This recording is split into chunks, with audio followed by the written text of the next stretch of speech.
pour le comprendre, mais j'en profite maintenant, n'écoutez pas systématiquement ce qu'on dit du péronisme par les médias, les philosophes français et toute une bande de gens qui sont à Paris et qui disent que des conneries et qui ne comprennent rien du tout. Il faut y aller, il faut...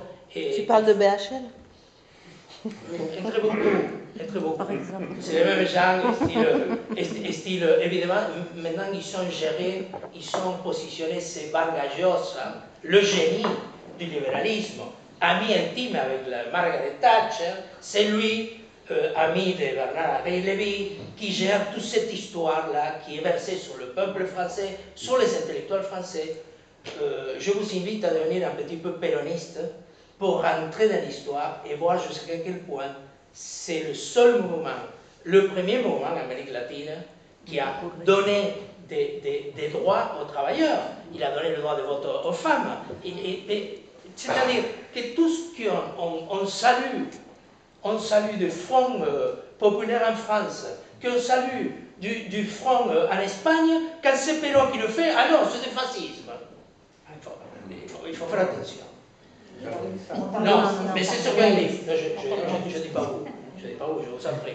Mais c'est ce qu'on dit. Si on parle des choses merveilleuses du Front populaire, il a gouverné un an, le Front populaire. Et ce n'était pas parfait. Le péronisme, la vertu du péronisme, c'est nous, on ne peut pas être parfait. Le péronisme ressemble aux Argentins. Comme il est. Et aujourd'hui, il est plus ou moins bien, et demain, il est mauvais. De toute façon, c'est à l'Argentine, il n'y a que le peuple argentin qui décide. Nous, en Europe, on n'a pas décidé. Oui, mais non plus. Mais vous comprenez bien. Mais c'est mon rôle aujourd'hui, comme péroniste et comme militant politique, d'essayer d'expliquer quelque chose qui est très ancré en Europe, et notamment en France, je connais bien, que, attention, le péronisme, c'est quelque chose qu'il faut bannir. Non, il faudrait s'intérioriser pour savoir des choses mauvaises. Une petite question économique là pour finir, excuse-moi. J'ai vu, parce que l'Argentine, à part de la viande, il exporte aussi des produits agricoles, des pommes de poire, d'ailleurs, plus que la viande. Et j'ai vu pendant des années les produits arriver et vendus, et les dollars, enfin les résultats des ventes ne rentraient pas en Argentine. Est-ce qu'actuellement, on oblige les exportateurs à rapatrier la valeur des marchandises qui sont exportées? Parce que pendant des années, sans doute des familles comme ça, ils vendaient la viande ou les agrumes ou les pommes, et puis l'argent restait maintenant c'est absolument contrôlé. à Rotterdam ou à Anvers. Non, maintenant c'est absolument contrôlé, c'est pour ça qu'il y a les problèmes qu'il y a. Maintenant, ils payent tout le long de la chaîne. C'est-à-dire, ils payent une taxe sur l'hectare. Cet argent-là, il manque à la nation et ils ne pourront jamais rembourser une dette. Non, mais ça c'est comme ici, l'argent disparaît. Le problème dans l'agriculture, maintenant, c'est une autre que je ne voudrais pas aborder parce que je ne suis pas connaisseur. C'est le problème des pesticides et tout ça.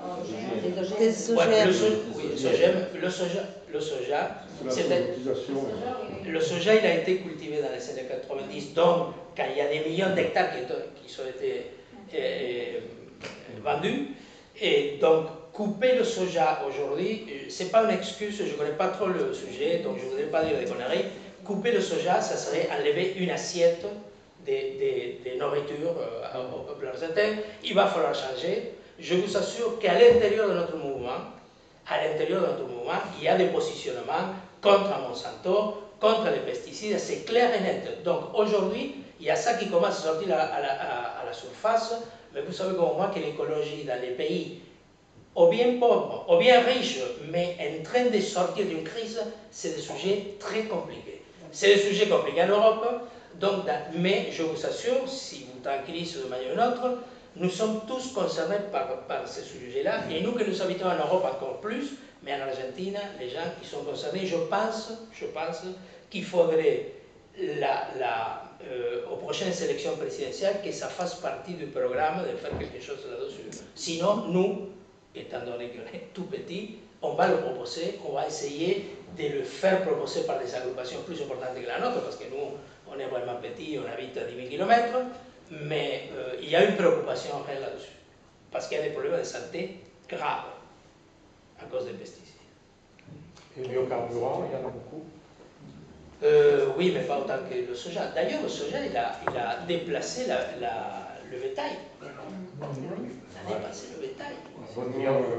Les élevages sont ailleurs maintenant. Non, mais ils sont réduits drôlement, parce que bon, les propriétaires, leur rendement, c'est le soja, qui est acheté à 95% par l'Europe. Pas seulement de l'Argentine, qui vient du Brésil De aussi. plus en plus par la Chine aussi. C'est fort possible. L'Argentine a signé des contrats avec la Chine très importants. Heureusement. Le Brésil aussi. Le Brésil aussi.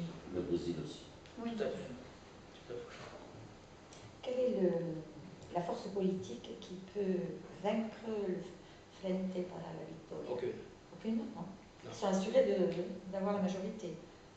C'est à la Attends, fin de l'année, non? Là, il y a les législatives en Les octobre. législatives. je parle Et des législatives. on doit gagner parce qu'à ce moment, on a la majorité. Donc, on veut continuer avec la majorité jusqu'aux élections présidentielles qui sont en octobre 2015.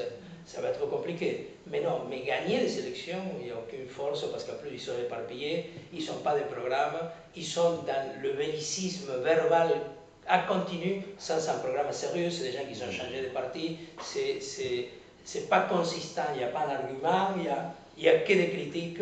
Et non, ils ne vont pas gagner. Mais les élections législatives sont importantes, très importantes. J'ai une question sur la presse. Tu nous as parlé de la presse américaine qui Ça, c'est une association. s'entendait voilà, pour Ouais. donner la bonne parole Ouais. à toute l'Amérique latine. Oui. Mais il n'y a pas de presse Oui, en Argentine, mais il n'y a évidemment. pas de presse indépendante qui s'essaie un contre-pouvoir. Alors, à l'époque des militaires,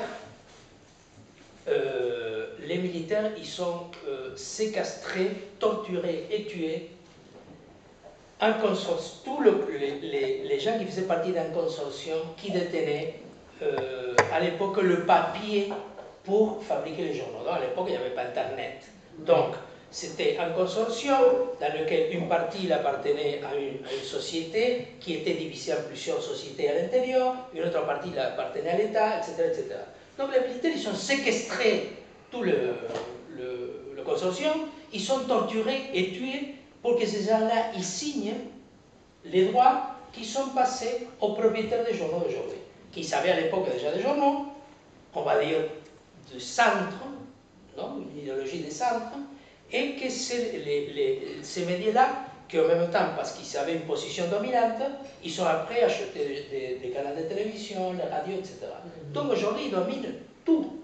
Évidemment, il y a des journaux et des télévisions qui sont progressistes, on va dire.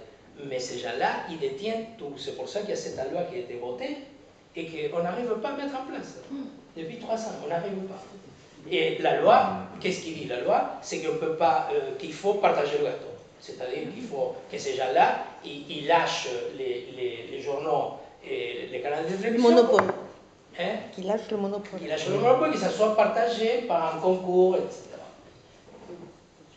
Mais c'est la même chose au Chili, c'est la même chose au Pérou, c'est la même chose en Bolivie, c'est la même chose en Équateur, c'est la même chose au Venezuela. C'est exactement la même chose. C'est le programme, c'est le même. Parce qu'à l'époque, il y avait un projet unifié des États-Unis vers l'Amérique du Sud. Là maintenant ça a varié, parce que bon, c'est plus pareil, mais le projet c'est le même. Et donc, une des pattes la plus importante, c'est les médias. Bon, nous sommes tous des médias, l'important c'est les médias. Et donc, cette idéologie, elle est traitée aux États-Unis dans cette association à laquelle adhèrent tous ces journaux-là. Et donc, les informations, c'est strictement la même. On peut lire sur un journal chilien la même information que sur un mexicain ou sur un uruguayen. La même. Télésoul n'apporte pas un peu de contradiction à ce système? Oui, mais Télésoul, c'est, j'explique, c'est une télé qui a été créée en Amérique du Sud pour avoir une position, justement, de force contre tous ces médias-là. Oui, mais bon, ça fait pas tellement longtemps qu'il existe. Oui, c'est sûr, c'est sûr. En Argentine, c'est diffusé, j'imagine. Oui, partout, les gens, ils la regardent, mais bon, c'est juste le début de quelque chose qu'il faudrait, avec cette loi, on pourrait définitivement ouvrir des radios partout. C'est donner des voies diverses à la démocratie, mais eux, ils ne veulent pas. Et donc, voilà, la loi, elle n'arrive pas à passer, malheureusement, et c'est un combat assez dur. Hein. D'autres questions? Moi, je voulais dire tout à l'heure que, bon, au courant de l'histoire dont tu as parlé, tu n'as pas parlé de l'Espagne, tu as parlé de l'Angleterre. Or, l'Espagne, c'était quand même le pays colonisateur.